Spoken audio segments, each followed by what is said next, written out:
धनु राशि वालों, कब खत्म होगी आपकी अग्नि परीक्षा? कब तक जलोगे इस अग्नि में? कब तक परीक्षा देते रहोगे? कब होगा दुखों का अंत? वैसे एक बात जान लो, ये जो जीवन है ये फूलों का सेज नहीं, कांटों का रास्ता पर चलना ही जीवन है। लेकिन फिर भी इस महीने में कुछ बड़े बदलाव होंगे। क्या क्या होंगे मैं आपको बताऊंगा। 4 ऐसे सोर्स हैं जहां से आपको धन का लाभ विशेष तौर पर में मिल सकता है, वो भी मैं आपको इस वीडियो में बताने का प्रयास करूंगा। आइए चर्चा हमारी धनु राशि की है। तो सबसे पहले बोर्ड पर में हमें लिखना होगा धनु राशि, और नवंबर महीने की चर्चा है तो नवंबर 2025 लिख देता हूं ताकि कोई कंफ्यूज ना हो।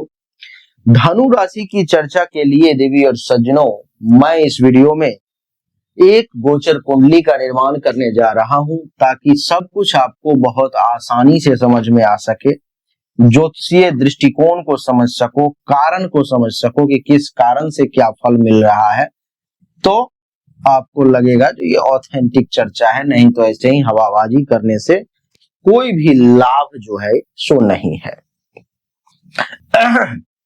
ये गोचर कुंडली बन गई है, लेकिन किस राशि की बनी है ये डिफाइन नहीं हुआ है, तो उसके लिए हमें सबसे पहले धनु लग्न की कुंडली बनानी होगी।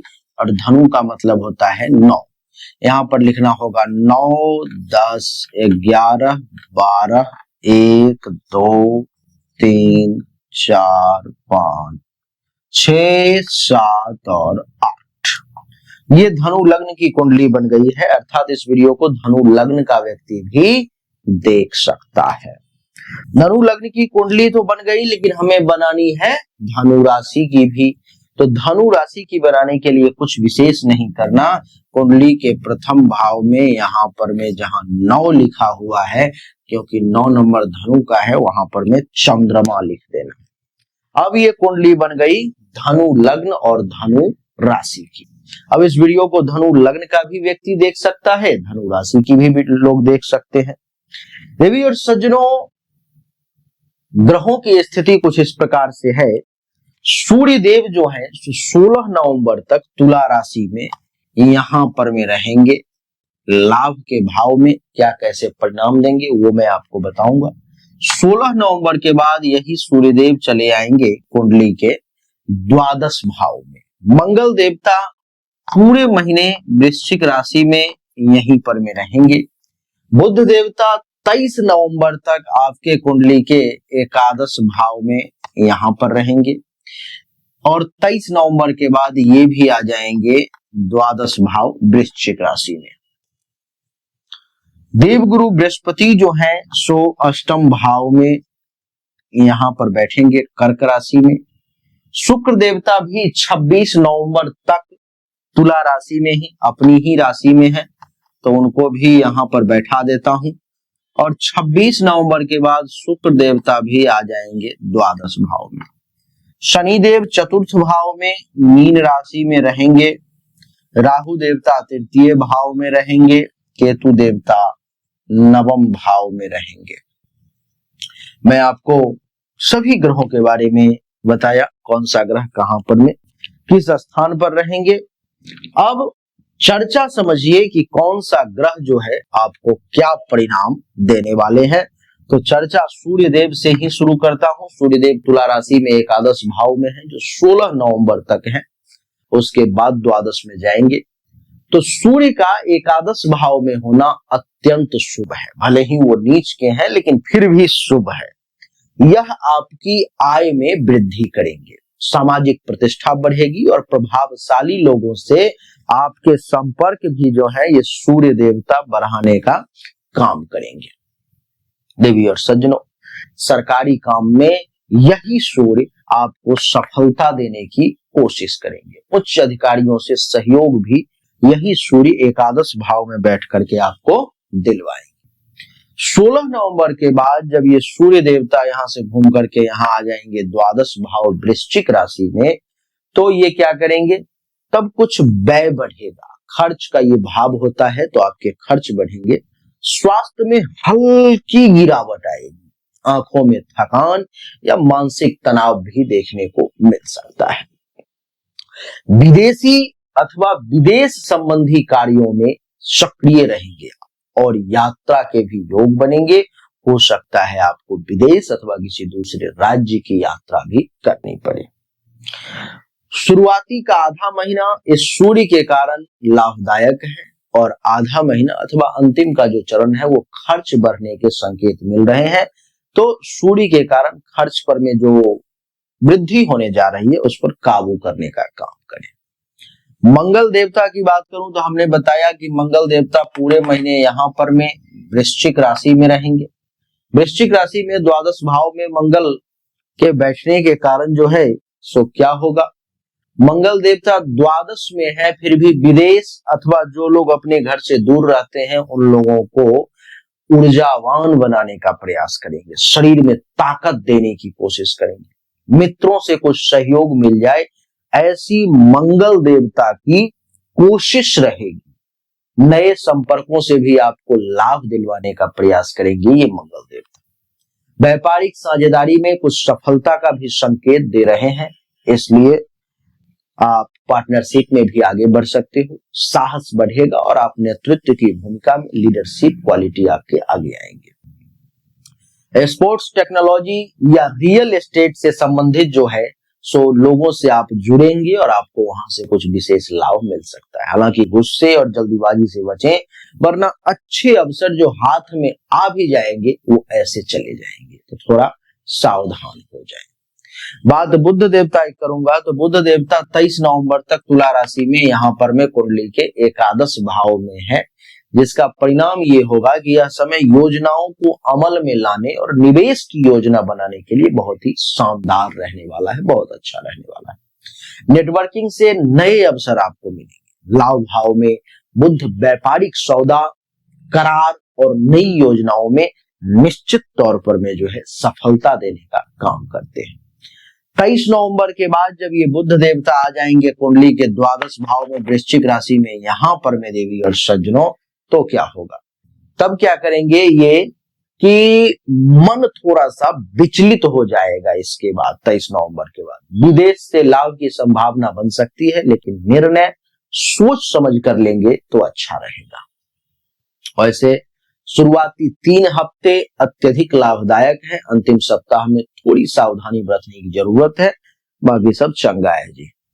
बात करूंगा देवगुरु बृहस्पति की, तो देवगुरु बृहस्पति कुंडली के अष्टम भाव में कर्क राशि में यहाँ पर में विराजमान है और अष्टम भाव में देवगुरु बृहस्पति का विराजमान होना थोड़ा सा मिश्रित फल देगा आपको। अचानक धन लाभ के योग तो हैं, परंतु साथ ही कोई गुप्त खर्च या निवेश में फंसने की संभावना, फंसने पर जोर दे रहा हूं, फंसने की संभावना भी जो है सो बन रही है, इसलिए सावधान। यह समय आध्यात्मिक उन्नति और गूढ़ विद्या सीखने के लिए अति उत्तम है। स्वास्थ्य का ध्यान रखें, विशेष करके लीवर या पेट से संबंधित परेशानी जो है आपको थोड़ा सा परेशान कर सकती है। इस देवगुरु के कारण आपको आध्यात्मिक लाभ अधिक, आर्थिक पक्ष में थोड़ा सा उतार चढ़ाव विशेष देखने को मिल सकता है। देवगुरु की बात हो गई तो अब दैत्य गुरु की बात कर लें। दैत्य गुरु शुक्र हैं। शुक्राचार्य 26 नवंबर तक अपनी ही राशि तुला और एकादश भाव में यहाँ पर में रहेंगे, जिसके कारण से क्या होगा, अत्यंत शुभ स्थिति है यह। लाभ भाव में शुक्र प्रेम, मित्रों और आय, इन तीनों में वृद्धि करते हैं, क्योंकि ये एकादश भाव लाभ का भी है, प्रेम का भी है, दोस्ती यारी का भी और आमदनी का तो है। तो इन तीनों में वृद्धि करेंगे, आकर्षण शक्ति भी आपकी बढ़ेगी, सामाजिक जीवन में सम्मान भी निश्चित तौर पर में आपको मिलेगा। 26 नवंबर के बाद जब ये शुक्र देवता को हमने द्वादश भाव में वृश्चिक राशि में भेजा है, यहाँ पर में जब आएंगे तो क्या परिणाम देंगे। देवी और सज्जनों, शुक्र जब द्वादश भाव में चले जाएंगे तो थोड़ा खर्च बढ़ जाएगा, विशेष करके आराम और सुख सुविधाओं पर में आपके खर्च बढ़ेंगे। 26 नवंबर तक आर्थिक समृद्धि और संबंधों में मिठास के योग है। बाद में विलासिता से आप भरपूर हो जाएंगे, विलासिता में वृद्धि हो जाएगी और खूब भोग विलास करेंगे। शुक्र की बात हो गई। अब शनिदेव की बात कर लेते हैं। शनिदेव जो है जो आपके कुंडली के चतुर्थ भाव में यहाँ पर में मीन राशि में विराजमान है। मीन राशि और चतुर्थ भाव में शनि का विराजमान होना ये दर्शा रहा है कि घरेलू जिम्मेदारियां बढ़ने वाली है। घर परिवार के मामलों में गंभीरता आएगी। प्रॉपर्टी, वाहन या निर्माण से जुड़े कार्यों में थोड़ी सी देरी हो सकती है, लेकिन अस्थायी परिणाम जरूर मिलेंगे। माता के स्वास्थ्य पर थोड़ा सा ध्यान देंगे तो बढ़िया रहेगा। मानसिक दृढ़ता बढ़ेगी और दीर्घकालिक योजनाएं भी जो है इस समय में आप बनाएंगे। बात राहु देवता की करूंगा। राहु देवता कुंभ राशि में यहाँ पर में कुंडली के तीसरे भाव में विराजमान है। कुंडली के तीसरे भाव में राहु का विराजमान होना देवी और सज्जनों अत्यंत शुभ स्थिति माना जाता है। यह साहस, संचार, कौशल और प्रभाव को बढ़ा करके रख देते हैं। नए विचारों और योजनाओं से आपको लाभ भी दिलाने का काम करेंगे। यात्राएं लाभदायक रहेंगी, इसलिए खूब यात्रा करें। भाई बहनों से सहयोग भी आपको मिल सकता है। राहु की बात हो गई तो अब केतु को भी क्यों छोड़ा जाए। तो केतु देवता नवम भाव में यहाँ पर में हमने लिखा है कि सिंह राशि में है, जिसका परिणाम ये होगा देवी और सज्जनों कि आध्यात्म की ओर आपको केतु खींचने का काम करेंगे। भाग्य थोड़ा धीमा चलेगा, लेकिन आपकी मेहनत अवश्य फल देगी। इसलिए करत करत अभ्यास के जरमति होत सुजान, रसरी यावत जात के तो सिर पर परत निशान। नहीं, यात्राओं में सावधानी रखेंगे तो बहुत अच्छा रहेगा। धार्मिक और दार्शनिक प्रवृत्तियां भी आपकी निश्चित तौर पर में बढ़ेंगी। देवी और सज्जनों, अब मैं आपको बताने जा रहा हूं इस महीने में 4 वो प्रमुख धन के सोर्स जहां से आपको पैसे आने ही आने हैं, अर्थात इस जगह पर आपको निश्चित तौर पे दिमाग लगाना है। सबसे पहला, व्यापारिक साझेदारी और मित्रों के माध्यम से आपको लाभ मिल सकता है, तो दोस्तों का फायदा उठाने का काम करें आप, अथवा पार्टनरशिप में बिजनेस है तो वहां से लाभ लें। मंगल, बुध और शुक्र के लाभ भाव में रहने के कारण जो है नेटवर्किंग और पार्टनरशिप से आपकी कमाई में वृद्धि हो सकती है। ऑनलाइन, विदेशी या डिजिटल स्रोत से धन प्राप्ति के योग है। बुध और सूर्य के द्वादश भाव में गोचर के कारण विदेशी कनेक्शन या ऑनलाइन माध्यम से आपको पैसा आएगा। दूसरा, सरकारी या प्रतिष्ठित व्यक्ति के सहयोग से आपको लाभ मिलने के योग, चिपक जाए किसी सरकारी व्यक्ति के साथ, अथवा कोई जो बड़ा आदमी है प्रतिष्ठित जुड़ जाए उसके साथ। और सूर्य के एकादश भाव में होने से उच्च पदों से आर्थिक सहायता या सम्मानजनक कार्यों से लाभ मिलने के योग। तीसरा, अचानक लाभ या इन्वेस्टमेंट में रिटर्न के योग। बृहस्पति के अष्टम भाव में होने से अप्रत्याशित धन या पुराना अटका हुआ पैसा आपको वापस मिलने के योग भी बन रहे हैं। ओवरऑल अगर सारांश की बात करूं तो पहला आधा महीना 1 से 16 नवंबर तक शानदार रहने वाला है। योजनाओं में सफलता मिलेगी, लाभ के योग है, आय में भी वृद्धि होंगी। दूसरा आधा महीना 17 से 30 नवंबर तक खर्चा बढ़ेगा, लेकिन विदेशी या ऑनलाइन कार्यों के अवसर भी आपको मिलेंगे। स्वास्थ्य और आवेग पर में नियंत्रण रखना जरूरी है आपको। मित्रों, संपर्कों और आकस्मिक स्रोतों से धन लाभ तो मिलेगा ही, खुद भी आपको प्रयास करना है। देवी और सज्जनों, यही थी धनु राशि फल नवंबर 2025 की कहानी, जो हमने आपको बताने का, जताने का प्रयास किया। जो लोग मुझसे मिलना चाहते हैं उनके लिए मेरा ऑफिस दिल्ली में खुल गया है, आप आकर के मिल सकते हो। चाहो तो अपने घर पर भी बुला सकते हो, नहीं तो ऑनलाइन तो रास्ता खुला ही हुआ है, सामने नंबर है, उस पर मैसेज करके भी जानकारी प्राप्त कर सकते हो। ये फ्री सर्विस नहीं है। राधे राधे।